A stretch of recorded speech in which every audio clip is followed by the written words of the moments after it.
ಚಾಕು ಪಿಸ್ತೂಲ್ ತೋರಿಸಿ ಕಳ್ಳತನ ಮಾಡೋ ಕಳ್ಳರ ಬಗ್ಗೆ ಕೇಳಿರ್ತೀರಾ. ಆದ್ರೆ ಈಗ ನಾವು ಹೇಳ್ತಾ ಇರೋ ಕಳ್ಳರು ಇಂಥವರಲ್ಲ, ಇವರು ಭಲೆ ಕಳ್ಳರು. ಈ ಕಳ್ಳರು ತಮ್ಮ ಕಳ್ಳತನಕ್ಕೆ ಹೊಸ ಟೆಕ್ನಿಕ್ ಕಂಡುಕೊಂಡಿದ್ದಾರೆ.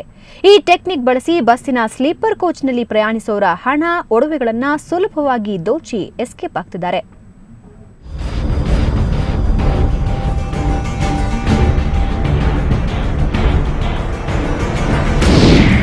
ಕಳ್ಳರ ಹೊಸ ಟ್ರಿಕ್ಸ್. ಕ್ಲೋರೋಫಾರ್ಮ್ ಬಳಸಿ ಕಳ್ಳತನ.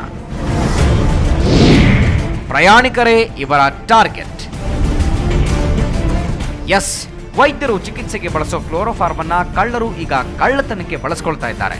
ಸ್ಲೀಪಿಂಗ್ ಕೋಚ್ನಲ್ಲಿ ಸಾಗರದಿಂದ ಬೆಂಗಳೂರಿಗೆ ಬಂದ ಕುಟುಂಬವೊಂದಕ್ಕೆ ಈ ಅನುಭವವಾಗಿದೆ.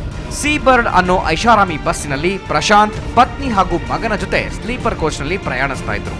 ಬೆಳಗ್ಗೆ ಬಸ್ ಕ್ಲೀನರ್ ಬೆಂಗಳೂರು ಬಂತು ಅಂತ ಎಚ್ಚರಿಸಿದ್ದಾರೆ. ಇವರಿಗೆ ಮೂಗಿನ ಮೇಲೆ ಒಂಥರ ವಾಸನೆ ಬರ್ತಾ ಇತ್ತು. ಜೊತೆಗೆ ಬ್ಯಾಗ್ನಲ್ಲಿದ್ದ 20,000 ರೂಪಾಯಿ ಹಣ ನಾಪತ್ತೆಯಾಗಿತ್ತು. ರಾತ್ರಿ ನಾವು ಮಲ್ಕೊಂಡಿದ್ದಾಗ ನಾರ್ಮಲಿ ಬಸ್ನಲ್ಲಿ ಬರೋ ನಿದ್ರೆಗಳಿಗಿಂತ ಹೆಚ್ಚಿನ ನಿದ್ದೆ ಬಂದಿತ್ತು. ಬೆಳಗ್ಗೆ ಎದ್ದಾಗ ನಮಗೆ ತಲೆನೋವು ಶುರುವಾಗಿತ್ತು. ತಲೆನೋವು ಶುರುವಾದರೆ ನಮಗೆ ಯಾಕೆ ನಾರ್ಮಲಿ ಫ್ರೆಶ್ ಇದ್ದಾಗ ತಲೆನೋವು ಹೋಗಿರುತ್ತೆ, ಬಟ್ ಬಂದಿತ್ತು. ಬಟ್ ಮನೆ ಹೋಗಿ ಚೆಕ್ ಮಾಡೋ ತನಕ ಆ ಕ್ಯಾಶ್ ಮಾತ್ರ ಒಂದು ರೂಪಾಯಿ ಕ್ಯಾಶ್ ಕೂಡ ಇರಲಿಲ್ಲ. ಎಲ್ಲ ಕ್ಯಾಶನ್ನು ಎತ್ತಿದ್ರು.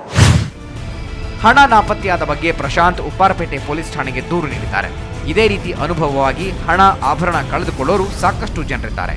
ಕೆಲವರು ಬಸ್ ಸಿಬ್ಬಂದಿಯೂ ಈ ಬಗ್ಗೆ ಅನುಮಾನ ವ್ಯಕ್ತಪಡಿಸುತ್ತಾರೆ. ಎಲ್ಲ ಬಸ್ನಂಗೆ ಮಧ್ಯದಲ್ಲಿ ಹತ್ತೋದು ಇಳಿಯೋದು ಏನು ಇರಲ್ಲ.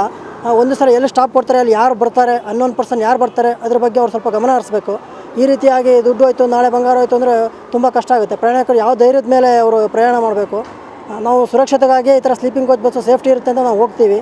ಈ ರೀತಿ ಆದರೆ ತುಂಬ ತೊಂದರೆ ಆಗುತ್ತೆ. ಯಾವುದಕ್ಕೂ ನೀವು ಇನ್ನು ಮುಂದೇನಾದರೂ ಇಂಥ ಬಸ್ಗಳಲ್ಲಿ ಹೋಗೋದಕ್ಕೆ ಪ್ಲಾನ್ ಮಾಡ್ಕೊಂಡಿದ್ರೆ ಸ್ವಲ್ಪ ಎಚ್ಚರವಾಗಿರಿ. ದತ್ತರಾಜ್ ಪಡ್ಕೋಣೆ, ಕ್ರೈಮ್ ಬ್ಯೂರೋ, ಸುವರ್ಣ ನ್ಯೂಸ್ 24/7, ಬೆಂಗಳೂರು.